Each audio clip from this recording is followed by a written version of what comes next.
অবশেষে স্বপ্ন পূরণ হতে চলেছে গঙ্গারামপুর তথা গোটা জেলাবাসীর। আমাদের জেলার ঐতিহাসিক স্থান বানগড়ে গড়ে উঠতে চলেছে পর্যটন কেন্দ্র। রবিবার থেকে শুরু হলো যার প্রথম ধাপের কাজ।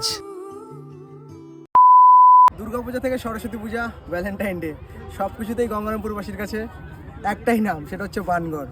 আর এবারে সেই বানগড়কেই কিন্তু সাজিয়ে তুলতে চলেছে আর্কিওলজিক্যাল সার্ভে অফ ইন্ডিয়া। সেই কাজের কিন্তু শুভ সূচনা হয়ে গেল আজকে।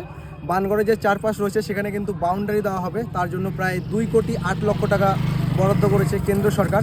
আর এটা কিন্তু অত্যন্ত একটা ভালো খবর গঙ্গারামপুরবাসী তো বটেই, পাশাপাশি গোটা জেলাবাসীর কাছে। কারণ কোনো ওকেশন লাগলেই আমাদের কাছে যেটা প্রথম অপশন ঘুরতে যাওয়ার, সেটা হচ্ছে আমাদের বানগড়। তো ফাইনালি আমাদের বানগড়ে কিন্তু পর্যটন কেন্দ্র গড়ে উঠতে চলেছে। তো বন্ধুরা, দক্ষিণ দিনাজপুরের ঐতিহাসিক স্থানগুলির মধ্যে অন্যতম আমাদের গঙ্গারামপুরের বানগড়। গঙ্গারামপুরবাসী হিসেবে আমাদের দীর্ঘদিনের দাবি ছিল যাতে বানগড়ে পর্যটন কেন্দ্র গড়ে তোলা হয়।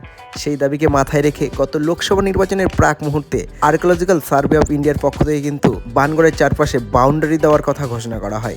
সেই ঘোষণার প্রায় 1 বছর পরে আজকে সূচনা হলো বাউন্ডারি তৈরির কাজের, যার আনুষ্ঠানিকভাবে সূচনা করলেন আমাদের কেন্দ্রীয় মন্ত্রী ডক্টর সুকান্ত মজুমদার। এছাড়াও অন্যান্য বিশিষ্টজনেরা কিন্তু উপস্থিত ছিলেন।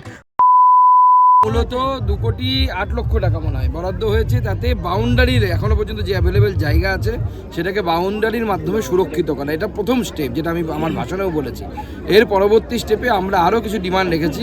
সেই ডিমান্ডগুলো আমরা ফান্ড পেলে পরে আস্তে আস্তে ধীরে ধীরে আমরা, আমাদের বিধায়ক বলে 9 দফা দাবি তারা রেখেছে।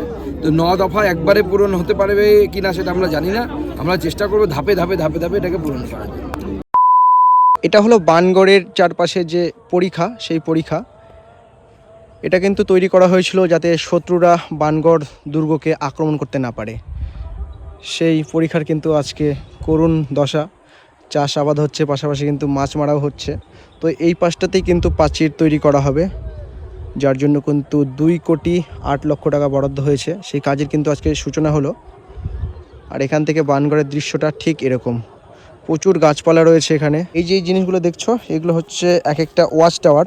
এখান থেকে কিন্তু শত্রুদের উপরে নজরদারি চালানো হতো। এখানে আজকে একটা প্রোগ্রাম ছিল বানগড়ে, যেখানে বানগড় ঐতিহাসিক স্থান, এটা দাপর যুগের এখানে ঐতিহ্য, দাপর যুগের যে নিদর্শন সেগুলো রয়েছে। অর্থাৎ সোজা ভাষায় যদি বলি, শ্রীকৃষ্ণের যে যুগ রয়েছে সেই দাপর যুগ, সেই দাপর যুগের সাথে রিলেটেড এই বানগড়। এটা যখন আপনারা আরও জানতে পারবেন, এই বানগড়কে আরও এক্সপ্লোর করা হবে বহির্বিশ্বের সামনে এবং আমাদের এই জেলার বাইরের লোকের সামনে, তখন আপনারা জানতে পারবেন। তারই একটা প্রোগ্রাম ছিল আজকে।